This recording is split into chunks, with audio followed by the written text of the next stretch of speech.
Assalamualaikum warahmatullahi wabarakatuh. Selamat siang, pemirsa SKTV, Suara Karya Gemilang. Ketemu lagi dengan kami, host dari SKTV. Saat ini kami berada di Balai Kota Semarang. Tentunya satu surprise, kita bertemu dengan Wali Kota Mas Hendar Priyadi, atau yang kita biasa sapa dengan Mas Hendi. Berkaitan dengan kaitannya kita di menjelang besok hari pers nasional, kita menurut para jurnalis bahwa beliau sangat sukses untuk memimpin Kota Semarang. Namun saat ini yang akan kita kupas adalah rancangan undang-undang Ibu Kota Negara yang juga sudah disahkan oleh DPR, dan kita ingin mendapatkan tanggapan dari Mas Hendi sebagai wali kota yang oleh para jurnalis dianggap sebagai sukses memimpin Kota Semarang. Bersama kami, Suara Karya TV, ada sahabat saya, Pak Widya Aryadi, dosen UNES. Silakan Pak. Ya, terima kasih, selamat siang. Ya. Dan tentunya adalah Mas Wali Kota kita, Mas Hendar Priyadi atau Mas Hendi. Selamat siang semuanya.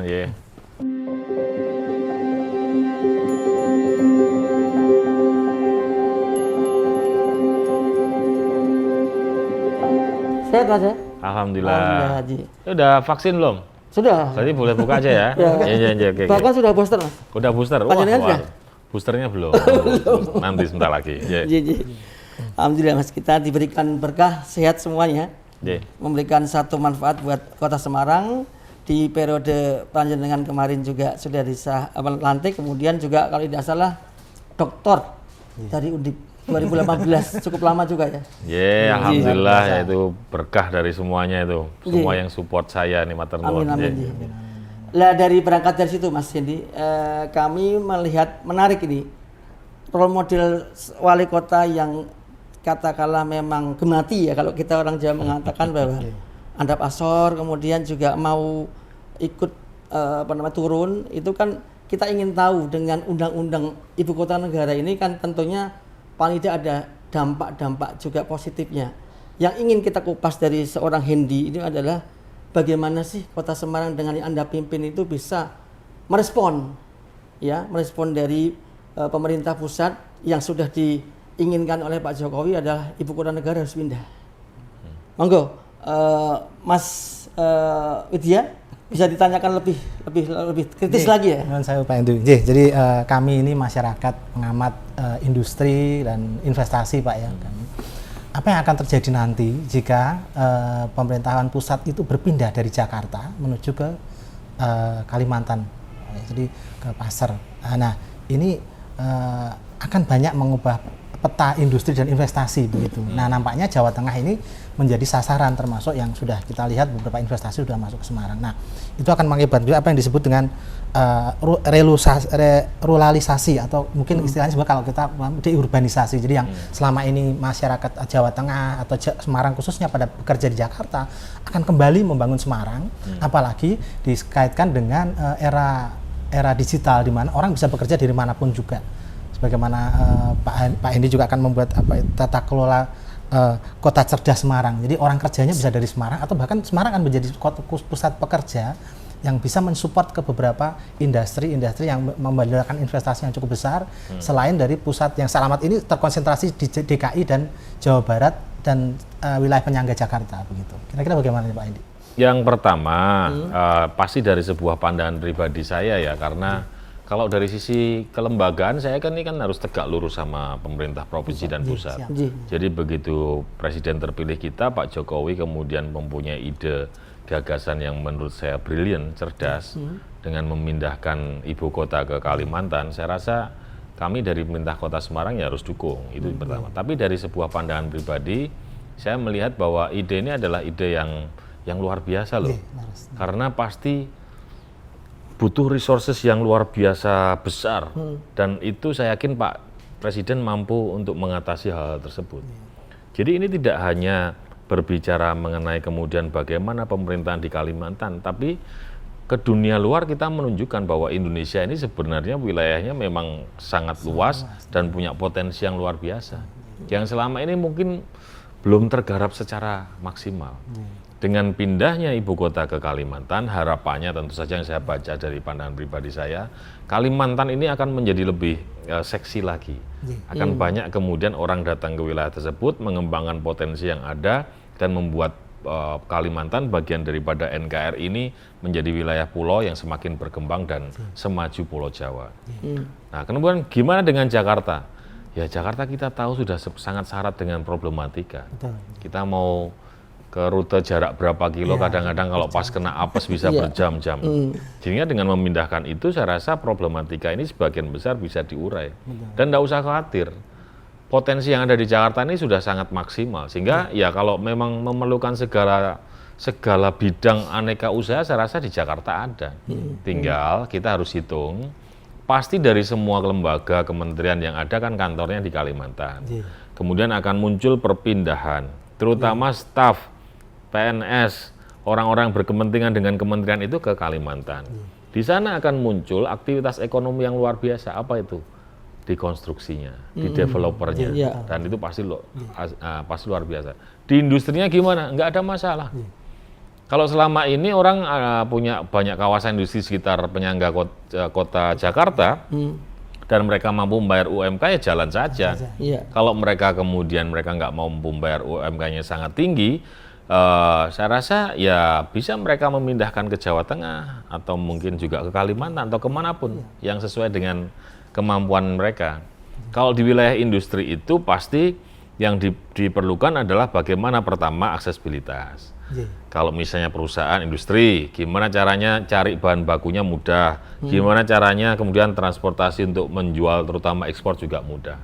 Nah pasti indikator-indikator itu akan sangat lebih diperhatikan oleh teman-teman di industri dibandingkan hanya persoalan ibu kota pindah ke Kalimantan. Nah, terkait Semarang ini kan selama ini juga sebagai supporting Kalimantan, Pak ya. Mulai dari dari pelabuhannya, kemudian penerbangan, kemudian bahkan juga banyak komoditas yang memang transport di Semarang. Jadi dengan berpindahnya ini, maka akan menambah sibuk mungkin pelabuhan Tanjung Emas, kemudian ini prospek apa yang bisa ditangkap juga untuk Semarang sebagai supporting Kalimantan? Ya, saya sudah sering bicara ya terkait dengan pelabuhan Tanjung Emas. Perlu sebuah keseriusan dari Pelindo dan juga pemerintah pusat ya, terutama Kementerian Perhubungan untuk kemudian mengembangkan Tanjung Emas ini. Kadang-kadang dalam hati kecil saya mengatakan, wong namanya aja lebih keren kok Tanjung Emas dibandingkan Perak dan Priok gitu ya. Tapi kenapa anggaran pengembangannya lebih banyak ke Priok atau ke Perak? Diskusinya macam-macam. Oh, soalnya tanahnya begini dan seterusnya. Tapi kalau kemudian dikembangkan, pasti akan bisa mempercepat antrian orang yang mau kirim atau mendatangkan barang ke Tanjung Mas. Kendalanya di Semarang ini adalah waktu antriannya terlalu lama dibandingkan di Priok dan Perak. Maka harapan saya sebenarnya untuk bisa lebih menunjang pelabuhan ini, ya berharap pada Kementerian Perhubungan ya, lewat Pelindonya itu bisa mengembangkan Tanjung Mas supaya mempunyai banyak kapasitas baik kirim maupun terima barang dan kapal supaya tidak ada antrian yang terlalu lama dan pengusaha ini kemudian senang. Karena kalau begini, pengusaha dia mau ngirim barang harus antri katakanlah 14 hari. Dia kan barangnya harus disimpan di sebuah tempat, dia sewa. Dibandingkan kemudian dia harus ke Surabaya atau Jakarta yang ongkosnya lebih mahal dikit tapi dia bisa langsung kirim. Kan itu jadi pertimbangan. Termasuk berikutnya di bandara. Bandara kita ini kan bandara yang keren ya dari sisi estetika. Tapi dibandingkan yang di Tangerang, Jakarta maupun di Surabaya, kita masih berharap ada penambahan landasan pacu, panjangnya landasan pacu. Kalau kemudian bisa dikembangkan, ditambah landasan pacu, pasti pesawat-pesawat besar bisa landing di kota Semarang dan tentu saja jumlah penumpang dan barang yang terangkat semakin besar. Ini akan mampu menarik wilayah di sektor ekonomi juga. Maka kalau hari ini Semarang masih kalah dibandingkan Jakarta, ya saya tidak mau membandingkan dengan Jakarta lah. Jakarta udah pusatnya uang. Tapi dengan Surabaya ya karena kita dari kapasitas terkait dengan pelabuhan udara, pelabuhan laut, ya itu masih kalah jauh. Ya. Mas Hendy tadi menarik karena panjenengan menyinggung tentang bagaimana swasta atau pengusaha itu juga tentunya menjadi salah satu faktor utama untuk daya dongkrak kan. Saya barusan aja tadi sebelum datang ke Mas Hendy itu di kontak biasa kan, kita wawancara dengan Pak Irwan sudah muncul. Titip salam Mas. Oh iya, salam hormat. Terus tanya juga acara apa di Semarang dengan Mas Hendy podcast. Beliau mengatakan bukan karena ada bisnisnya di sini, tapi mengatakan ada perubahan besar yang dilihat oleh pengusaha. Semacam sidang muncul ya, udah besar kan size-nya itu sebagai. Nah, melihat bahwa ini adalah cara kerja Hendy yang kerja keras. Ya, kemudian juga cerdas. Lalu biasa, baru jenengan yang ngomong saya cerdas loh, yang lainnya enggak ada yang pernah ngomong. Gitu ya. Dan mengatakan bahwa ada efisiensi banget, efisien. Nah, yang saya ingin ada perubahan juga, dampaknya pariwisata, kemudian juga investasinya juga mulai mengalir kan. Nah, yang ingin saya tanyakan Mas, cuman ini kan tadi kayaknya saya melihat panjenengan ada kegelisahan dari pemerintah pusat, termasuk Pelindo, BUMN, kemudian Kementerian Perhubungan yang kayaknya belum melihat Tanjung Mas sebagai potensi besar. Ada infrastruktur juga termasuk bandara juga. Yang ingin saya tanyakan karena kalau saya mungkin mohon maaf, panjenengannya sebagai orang yang dianggap sukses sebagai salah satu kader di sebuah partai besar. Waduh, iya. Nah, ini bagaimana panjenengan untuk bisa menjadi daya dongkrak untuk supaya bisa ya membuktikan lah bahwa Semarang itu sudah tidak menjadi pilihan kedua, ketiga, tapi pilihan pertama. Bagaimana menjawab pertanyaan gini, kegelisahan ini? Ya kalau di yang saya sebutkan tadi, pelabuhan dan bandara pasti memang kami gelisah, tapi di sektor lain enggak, kita happy kok. Kita banyak dapat supporting banyak dari pemerintah pusat. Tapi kalau artinya ini persoalannya adalah persoalan biaya, saya rasa di beberapa tempat di Indonesia ini sudah ada pelabuhan laut yang dikelola swasta. Kenapa nggak diserahkan sama swasta aja? Jadi akan ada kompetisi. Katakanlah Pelindo yang mengelola Tanjung Mas ini dia kemudian terlalu sibuk, dia ngelola sampai antriannya banyak, kan bisa ditangkap sama swasta. Asal izinnya, kemudian regulasinya disiapkan oleh pemerintah pusat, kan begitu. Gampang saja kok. Kalau bandara, saya belum melihat bandara swasta, maka memang perlu supporting benar dari Kementerian Perhubungan dalam hal ini untuk memperpanjang landasan yang ada di Kota Semarang. Tapi selebihnya, kami hanya ingin mengelola pemerintah kota ini seperti ini. Bagaimana kemudian dengan anggaran kami yang terbatas, kami bisa mengoptimalkan anggaran itu dipakai program yang hari ini dibutuhkan oleh masyarakat dan manfaat. Artinya kalau misalnya dulu 2010 waktu saya pertama kali masuk ke Pemkot, kita lihat APBD-nya banyakkan belanja tidak langsung, banyakkan untuk pegawai, banyakkan untuk keperluan teman-teman internal di kantor ini. Nah, saya coba geser ini dan berhasil mulai tahun 2013. Di 2013 belanja langsung ini sudah mulai persentasenya sudah mulai naik 55-45. Jadi yang ke masyarakat lebih besar. Terus kita tingkatkan nih. Sampai sekarang ya rata-rata sudah 68% untuk belanja langsung dan 32 atau 30% untuk belanja tidak langsung. Artinya belanja yang untuk ngurusi internal kepegawaian. Nah, maksud saya, memang ini APBD ini kan dari rakyat untuk rakyat dan oleh rakyat. Maka bagaimana kemudian kita bisa mengoptimalkan pendapatan dan APBD ini digunakan untuk pembangunan yang memang manfaat. Jangan hanya membangun sesuatu, memprestis gagah-gagahan, ini ora tinggu masyarakat. Masyarakat nggak merasakan manfaat. Itu aja. Saya sangat mencermati apa yang menjadi program teman-teman sesuai visi misi. Oh, yang ini nanti dulu ya. Ini belum masih bisa ditunda karena ada yang urgent ini. Nah, ini tugas kami sebagai bagian kontrol kepada kawan-kawan. Kalau tidak salah juga Mas Hendy juga dengan smart city-nya kan, artinya semuanya kontrol secara digital kan. Artinya bahwa tidak ada kebocoran-kebocoran dan kemudian kepresisian tepat sasaran, tepat guna, ya kan. Nah ini bagaimana Mas untuk meningkatkan ke depannya? Artinya kan smart city ini menjadi satu role model sebuah kota yang nantinya menjadi pijakan buat kota-kota lain. Itu juga tujuan Ibu Kota Baru, Smart City. Itu juga sebenarnya Hendy sudah mendahului sebelum ke Ibu Kota Baru. Saya pikir udah duluan ya, pionir ya. Jadi idenya sudah didului Pak Hendy. Enggak juga, enggak bukan begitu. Nah, kalau Smart City saya rasa adalah sebuah hal yang menjadi keharusan.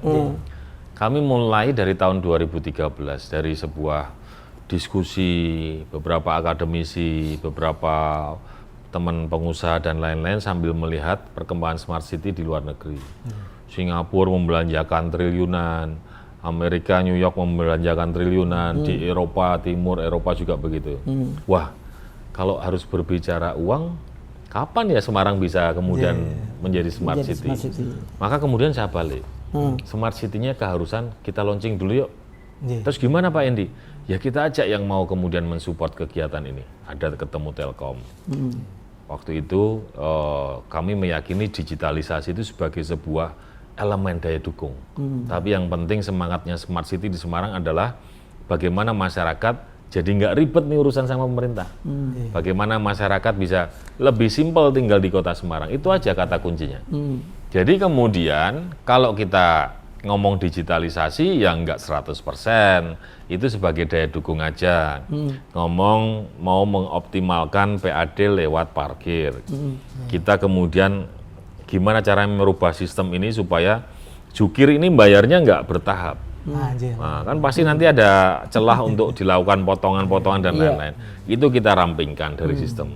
Kemudian kita tempatkan banyak CCTV, salah satunya kita buat CCTV analitik.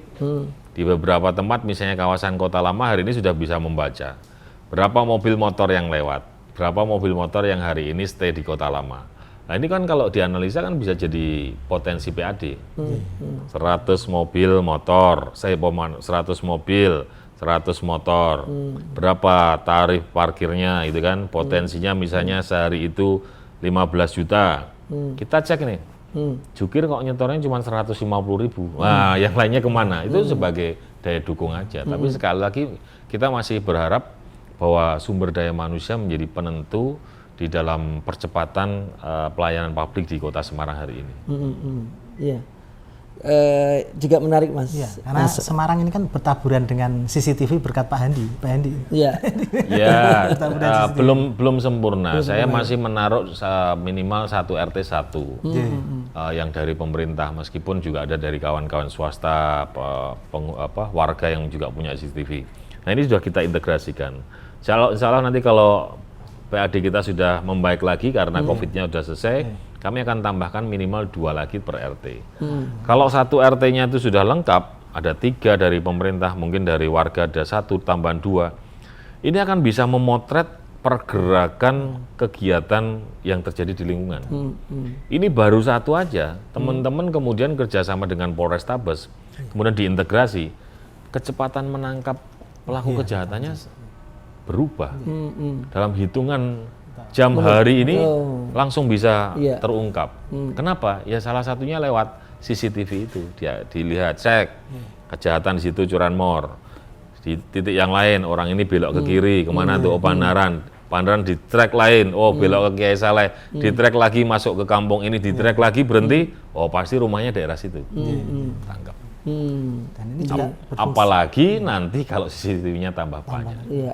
Ya saya rasa banyak hal yang harus kita sikapi dengan bijak, bahwa kemajuan teknologi ini bisa membantu kita, tapi juga bisa menjadi blunder buat kebijakan kita. Kita harus bijak. Terus lalu menurut saya itu juga menariknya gini Mas, kita selalu saja kalau mengelola sumber daya manusia itu kan tidak mudah, ya kan? Tapi kita tahu bahwa warga Semarang, Jawa Tengah itu relatif bisa diajak ngomong gitu kan, bisa ajak untuk bersama. Cuman yang saya ingin tahu kuncinya panjenengan, mohon maaf kalau kita dibandingkan dengan pemimpin wilayah yang lain itu kan tampaknya kan dengan cara tegas, keras itu seolah-olah ada friksi. Saya kalau tidak melihat friksinya ada di Kota Semarang ya, pemindahan dari beberapa PKL. Meskipun non sewu, kemarin sempat saya juga ada informasi yang dari daerah di daerah yang Canggading atau bukan ya? Bukan yang di itu Telogosari. Cebolok. Shelter Itu maksudnya informasinya udah bagus, sudah baik memberikan tempat. Tapi kadang-kadang kami itu berada di belakang di pasar itu, Parangkusumo apa itu. Maksud saya itu kan sebetulnya ada mereka juga merespon bahwa tata kelola dari sebuah wilayah itu juga harus didukung oleh sumber daya manusia kan. Tapi kadang-kadang Pemkot dianggap lupa bahwa mereka itu rezekinya mereka itu kok di belakang gitu loh. Nah ini bagaimana Mas mengatasi hal seperti ini, tapi tidak ada, ya cuman apa namanya curhat seperti itu. Tapi kalau sampai marah-marah demo nggak ada. Nah, kuncinya Mas Hendy itu kayak apa bisa seperti ini? Dongo toh. Sebelum mengambil keputusan berat ya kita ikhtiar, banyak hal ikhtiar itu. Ada doa, ada kemudian koordinasi dengan stakeholder, ada kemudian komunikasi dengan orang-orang yang nanti terlibat dan terdampak, itu harus terkomunikasi. Aku mau buat gini loh. Loh nanti saya kena Pak, loh, tapi nanti dibeginiin. Wah jangan Pak, ya ini demi demi kepentingan lebih besar. Nanti kamu pokoknya pokoknya kita harus menyampaikan bahwa hari ini yang penting tidak ada namanya penggusuran. Yang ada adalah merelokasi. Artinya kalau itu teman-teman pedagang kita bersihkan, ya kita harus carikan tempat penggantinya dan seterusnya. Dan termasuk beberapa kebijakan misalnya lahan, tanah yang harus dipakai pembangunan, ya kalau sesuai regulasi kita boleh ganti untung, ya kita kasih ganti untung. Begitu. Jadi yang penting saya rasa masyarakat itu kemudian bisa memperoleh informasi bahwa keikhlasan mereka untuk berkorban itu kemudian hasilnya harus bermanfaat untuk kepentingan yang lebih besar. Saya rasa saya meyakini hal itu, komunikasi sebagai salah satu elemen penting untuk kita bisa sukses di dalam menjalankan program. Iya. Dan satu yang luar biasa di Semarang ini kan laju pertumbuhan ruang publik. Dari sungai ya kan, banjir Kanal Timur, banjir Kanal Banda sebagai ruang publik tertata luar biasa itu Pak Andi. Mungkin bisa dibuat festival atau kemudian alun-alun Semarang. Ini saya rasa dampak penataan ulang itu bagi masyarakat Semarang ini wah luar biasa. Artinya Pak Andi, kami pemimpinan Pak Andi ini mampu membangun sebuah ruang publik yang fenomenal lah ya, sebuah sungai yang tiba-tiba bisa menjadi, mungkin itu sudah bisa ruang festival loh Pak, karena mungkin tingkat luasnya dan sebagainya mungkin seperti itu. Mimpinya begitu, tapi memang Semarang itu kan punya keunikan dalam sungai ya. Sungainya Semarang itu kalau kemarau nggak ada airnya kan itu. Jadi kita mau ngimpi buat festival ya mesti direncanakan pada saat musim hujan. Tentu saja juga harus diukur hujannya, kalau terlalu lebat juga itu menjadi bahaya buat kita. Tapi artinya memang kita lihat banyak lokasi-lokasi yang hari ini sebenarnya bisa dikelola dengan lebih maksimal lagi. Nah kami perlu pergerakan bersama-sama dari semua masyarakat, pengusaha, semua tokoh, termasuk teman-teman pewarta, karena kami meyakini bahwa konsep bergerak bersama ini membuat Semarang bisa mempunyai akselerasi pembangunan yang jauh lebih kencang daripada sebelumnya. Padahal APBD kita terbatas. Sangat menarik juga dengan APBD yang terbatas, tapi pergerakan karena itu tadi sama-sama kan, bergerak bersama menjadi Semarang hebat. Gitu ya Mas ya? Iya, kurang lebih begitu. Ya, tentunya mungkin ekspektasinya tidak hanya masyarakat Kota Semarang saja kan, tapi mungkin kota-kota lain, kabupaten kota di Jawa Tengah juga menginginkan hal seperti itu barangkali ya Mas. Ini saya ingin juga menanyakan sama Mas Hendy, kan suksesnya memimpin sebuah kota ini kan tentunya akan juga naik lagi kepada tingkatan yang lebih luas lagi, tantangannya lebih luas lagi. Tampaknya juga Mas Hendy, mohon maaf kalau tidak salah, juga digadang-gadang juga memimpin Jawa Tengah. Belum nih, masih di Semarang. Gimana? Panjenengan artinya loh, kalau misalnya ekspektasinya warga Semarang, warga di luar Semarang melihat bahwa suksesnya pemimpin wilayah di sebuah kota itu sudah juga bagus kan, tentunya akan juga ke depan akan juga diharapkan ya nggak sesederhana itulah pokoknya. Ini kalau urusan politik ini nggak bisa disederhanakan, semuanya berproses saja. Gitu, tapi hari ini tugas saya di Semarang gitu kan. Nah kalau yang di daerah-daerah lain saya rasa begini, mereka pasti juga pemimpin-pemimpin yang hebat ya. Mereka dipilih oleh masyarakat karena masyarakat percaya dengan beliau-beliau itu. Tapi mari kemudian kita selalu belajar, termasuk belajar dari sejarah. Kalau kita mau belajar dari sejarah, salah satunya di Indonesia ini yang saya kagumi adalah Bung Karno. Bagaimana kemudian dari sebuah wilayah yang dulu namanya Nusantara, kemudian 08 disampaikan anak muda jadi nama Indonesia, terdiri dari berbagai macam. Bung Karno waktu itu mampu memerdekakan dan kemudian dilengkapi dengan Pancasila dan lain-lain. Saya ingat Bung Karno mengatakan begini, dari 5 itu artinya Pancasila. Kalau kemudian diringkas saripatinya tinggal 3, dan kemudian kita ringkas lagi, ada satu kata namanya gotong royong. Jadi artinya zaman dulu itu kekuatan kita gotong royong. Kenapa nggak kemudian seperti yang saya belajar itu, ini saya terapkan dalam konsep bergerak bersama.